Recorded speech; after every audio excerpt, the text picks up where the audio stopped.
With just so much information swirling around constantly, it feels like a real skill, almost a superpower, to be able to cut through the noise. Absolutely. To think clearly, make good decisions, argue effectively. Exactly. And that's critical thinking, right? Yeah. So today, we're not just defining it. We're going way back.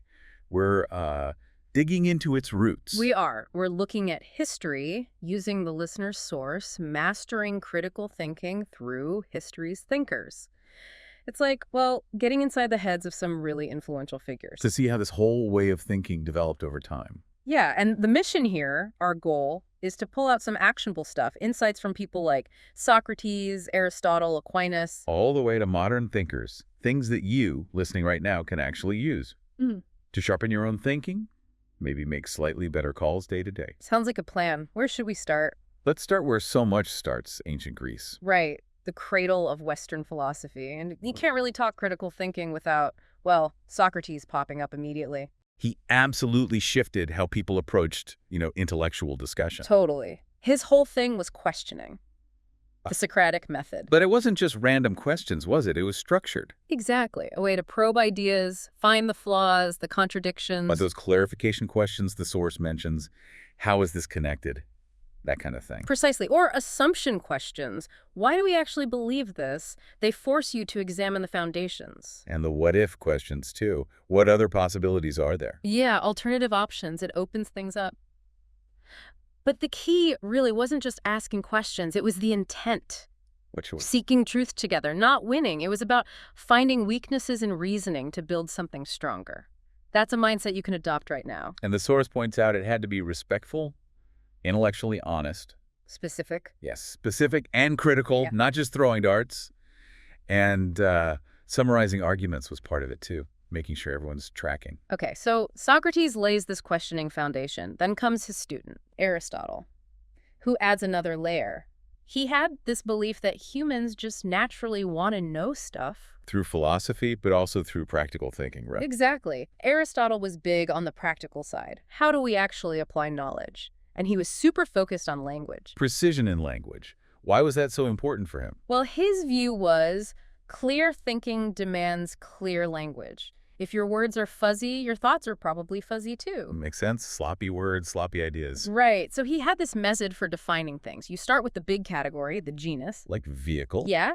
And then you add the specific things that make it unique, the differences. So for a car, the genus is land vehicle. Mm-hmm. And the differences are it uses fuel, carries passengers, drives on roads, Go stairs. stuff like that. Exactly. It creates a structure for understanding. So you put Socrates' questioning together with Aristotle's demand for clear definitions. And boom, you've basically got the cornerstones of how we approach critical thought even now. Question assumptions. Define your terms. All right, let's jump forward a bit. Medieval philosophy. Thomas Aquinas. Mostly known for theology, but influential beyond that. Hugely into Right. philosophy, ethics, even political theory. He built on Aristotle, applying that kind of structured thinking to really complex issues, especially integrating faith and reason. And his critical thinking approach. What was unique there? Well, he was incredibly systematic about tackling opposing views. Ah. He wouldn't just state his case He'd lay out the counter-arguments first. meticulously. Then he'd address them point by point. It was like intellectual cross-examination. He wasn't just looking at the claim, but the whole thought process behind it. The source mentioned he even argued with himself, essentially, like internal debates. Yeah. To find the weak spots in his own arguments before anyone else did, that's a powerful technique, Something you can definitely try. Proactively stress testing your own ideas. I like that. Absolutely. And for Aquinas, this ability to reason, this rationality, was tied directly to free will. How so? The clearer you think, the freer your choices actually are. He wasn't afraid of intellectual risks.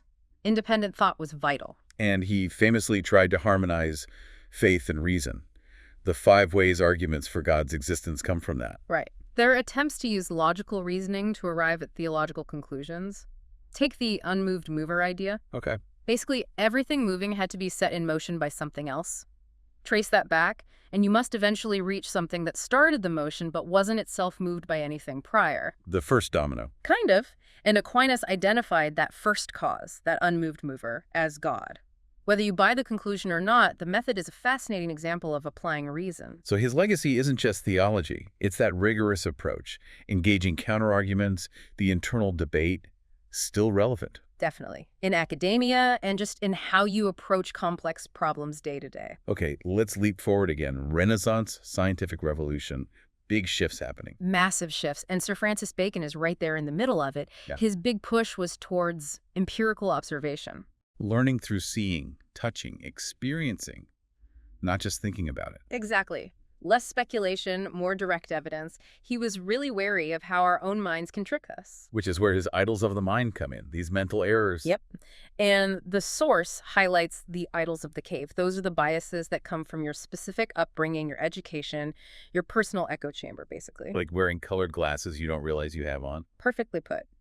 And Bacon argued that recognizing and overcoming these ingrained biases, this sort of institutional or ideological brainwashing, is crucial for real critical thinking. So how did he propose we do that? Through inductive reasoning. Right. His method. It's pretty systematic. First, observe carefully, objectively. Step 1, look closely. Step 2, formulate a general hypothesis based on what you see. An educated guess. Then step 3, gather more evidence, rigorously, trying not to be biased. Step 4, reason only based on what you've actually observed. Stick to the data.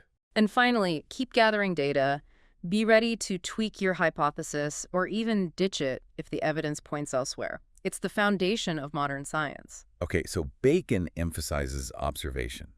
But around the same time, you have René Descartes focusing more on reason itself. Yeah, a different path, but just as important. Descartes was all about rationalism, the power of deduction, of pure thought. He was searching for absolute certainty, wasn't he? Totally. His whole method was systematic doubt. Question everything, until you hit something you absolutely cannot doubt. Which led him to Cogito ergo sum.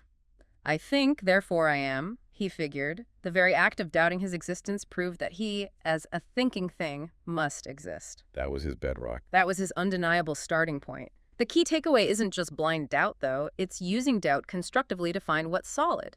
Actively challenging assumptions, not just passively accepting things.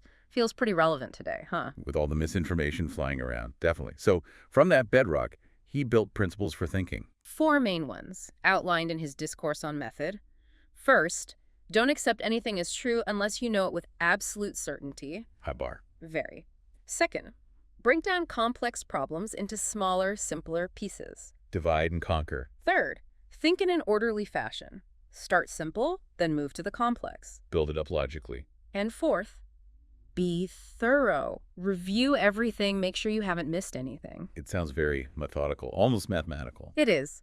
But Descartes also saw a big potential problem in our thinking. Not just errors in logic, but our own will. Our desires, emotions. Exactly, and social pressure. He worried that these things make us jump to conclusions, form opinions before we've really reasoned things through. For him, intellect and reason should be in charge, not impulse. That need for thorough investigation, resisting the urge to jump to conclusions. Yeah. Very relevant now. Okay, let's move into the Enlightenment and beyond. Reason starts getting applied more broadly. And Immanuel Kant is a giant here. He tried to bridge that gap between the rationalists like Descartes and the empiricists like Bacon. How did you do that? He argued that, yes, experience is crucial, but our minds aren't just blank slates. They actively structure our experience through inherent categories and based on our past experiences. So we're not just passively receiving data. No. He distinguished between phenomena, the world as we experience it, and noumena, the thing in itself, reality as it truly is, independent of us. Which we can never fully grasp. That was his point. So instead of trying to know the unknowable true nature of things, he said we should focus on understanding human experience and the power and limits of human reason. And he defined enlightenment itself in terms of reason, right? Famously, in What is Enlightenment? He basically said it's having the courage to use your own understanding without relying on someone else to tell you what to think. Sipping away from dogma or authority. Right. He saw that people often shrink from the effort of thinking for themselves. It echoes Socrates, doesn't it? That call to question, to investigate thoroughly. It does. And Kant also applied reason to morality with his categorical imperative. Yeah, a way to figure out ethical duties. Mm-hmm. The core idea is act only according to that maxim or principle that you could rationally will to become a universal law. Would it work if everyone did this? Essentially, yeah, it's a critical reasoning approach to ethics. Okay, moving on from Kant. John Stuart Mill. His thinking on liberty was shaped by a pretty intense education. Oh, yeah. His father, James Mill, and Jeremy Bentham basically hothoused him from childhood. But the source emphasizes it wasn't just rote learning. Yeah. It was deep discussions, constant questioning, often during walks. He had to truly understand things, articulate them clearly, and crucially, his father taught him intellectual humility. Meaning, Grasp the idea fully before you decide if you agree or disagree. Don't jump to judgment. that sounds like a solid foundation. Yeah. And it led him to champion individual freedom. Absolutely. On Liberty is his classic work here, especially the harm principle. The idea that your freedom ends where harm to others begins. Basically, yeah. Individuals should be free to do as they please, provided they don't harm others. And he applied this thinking to social issues too. Very much so. He was a strong advocate for progressive causes, especially women's rights. His book, The Subjection of Women, tore down arguments for female inferiority using sharp critical analysis. So he really connected critical thinking to fighting real-world injustice. Exactly. A powerful example of reason driving social progress. Yeah, someone who critiqued the system itself, William Graham Sumner. He worried about education promoting conformity. Yeah, he felt schools often just taught students what to think, not how to think. He pushed for cultivating diverse viewpoints, challenging ingrained beliefs through critical examination. He saw critical thinking as a habit, something learnable. Definitely, not just innate talent. And the source notes his emphasis on precision in teaching and learning. Teachers should value student ideas, encourage open discussion. He also talked about ethnocentrism, right? Seeing the world only through your own cultural lens. Yes, in his work Folkways, a reminder to be aware of our own biases. And interestingly, like Mill, he was also for gender equality, And he envisioned a critical society. where critical thinking wasn't just academic, but woven into everyday life. He saw it as vital for tackling the big issues. Resource scarcity, conflict, which sound pretty familiar today. Which brings us closer to the present. Richard Paul and Linda Elder, key figures in modern critical thinking. Very much so. They blend psychology and philosophy in their approach. A big focus for them is overcoming those mental roadblocks. Like, Egocentrism, being trapped in your own perspective, and sociocentrism, the group version of that, bias towards your own culture or society. their Center for Critical Thinking works on getting these ideas into education. Right. They see critical thinking as fundamental for a meaningful life. Their model is really practical. It has three main parts. Okay, what are they? First, the elements of thought. These are like the building blocks of reasoning. Yeah. Your purpose, the question you're asking, the information you're using, your assumptions, interpretations, concepts, implications, point of view. The basic ingredients. Exactly. Second, the universal intellectual standards. These are the measures of quality for your thinking. Like clarity, accuracy. Precisely. Clarity, accuracy, precision, relevance, depth, breadth, logic, fairness. You use these standards to evaluate the elements. For clarity, you might ask, could I explain this clearly to someone else? And for fairness. Am I considering other relevant viewpoints, even ones I disagree with? Or am I stuck in my own perspective? Okay, elements and standards. What's the third part? The intellectual traits.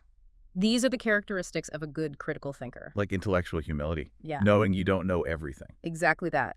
Plus, intellectual courage, willingness to challenge beliefs, empathy, seeing from other viewpoints, autonomy, thinking for yourself, integrity, perseverance, confidence in reason, and fairness again. So it's not just about skills, it's about character too. They argue that developing these traits is essential for applying the skills effectively, solving problems, and having productive discussions. Wow.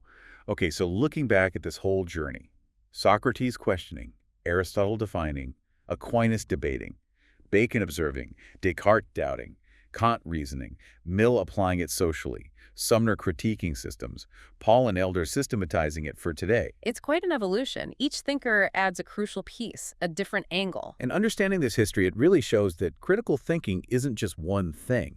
It's a whole toolkit. Absolutely. And these historical figures give us practical tools and perspectives we can use right now to handle information overload and make better judgments. Definitely food for thought. So thinking about this whole sweep of history we've just covered, here's something for you, our listener, to ponder. What single idea or technique from these thinkers resonates most with the challenges you face in thinking clearly today? What's the one thing you might actively try to bring into your own daily thinking?